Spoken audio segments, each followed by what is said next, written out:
नमस्कार दोस्तों। शारदीय नवरात्रि के दूसरे दिन की आप सभी को बहुत बहुत शुभकामनाएं। माँ दुर्गा की नव शक्ति का दूसरा स्वरूप ब्रह्मचारिणी है। नवरात्रि के दूसरे दिन माँ ब्रह्मचारिणी की पूजा आराधना की जाती है। यहाँ ब्रह्मा का अर्थ तपस्या से है।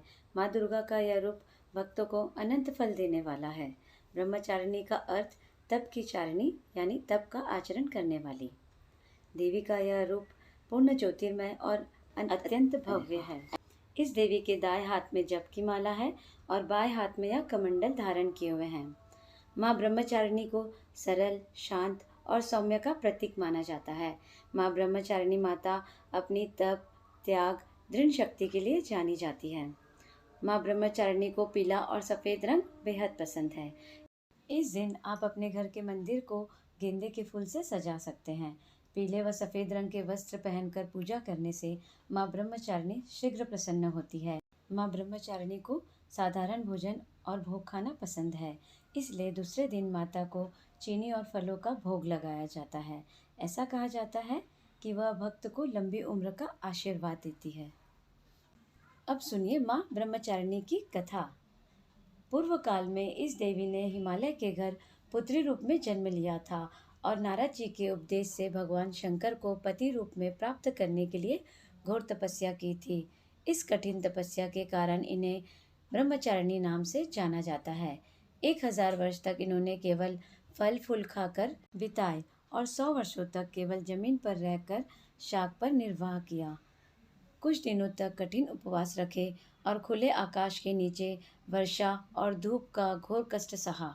3000 वर्षों तक टूटे हुए बेलपत्र खाए और भगवान शंकर की आराधना करती रही। इसके बाद तो उन्होंने सूखे बेलपत्र खाना भी छोड़ दिए। कई हजार वर्षों तक निर्जल और निराहार रहकर तपस्या करती रही। पत्तों को खाना छोड़ देने के कारण इनका नाम अपर्णा पड़ा। कठिन तपस्या के कारण देवी का शरीर एकदम क्षीण हो गया था।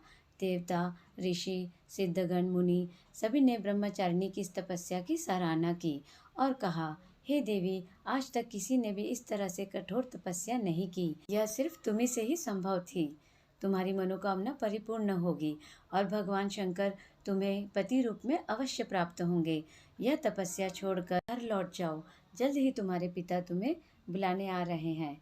इस देवी की कथा का सार यह है कि जीवन के कठिन संघर्षों में भी मन विचलित नहीं होना चाहिए। माँ ब्रह्मचारिणी देवी की कृपा से सर्व सिद्धि की प्राप्ति होती है।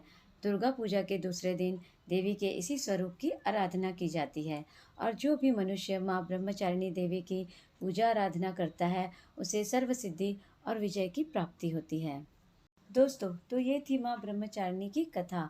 अगर आपको यह कथा अच्छी लगी हो तो प्लीज़ आप मेरे इस चैनल को लाइक करें और सब्सक्राइब करें। और आप सभी को मेरे और मेरे परिवार की तरफ से नवरात्रि की बहुत बहुत शुभकामनाएं।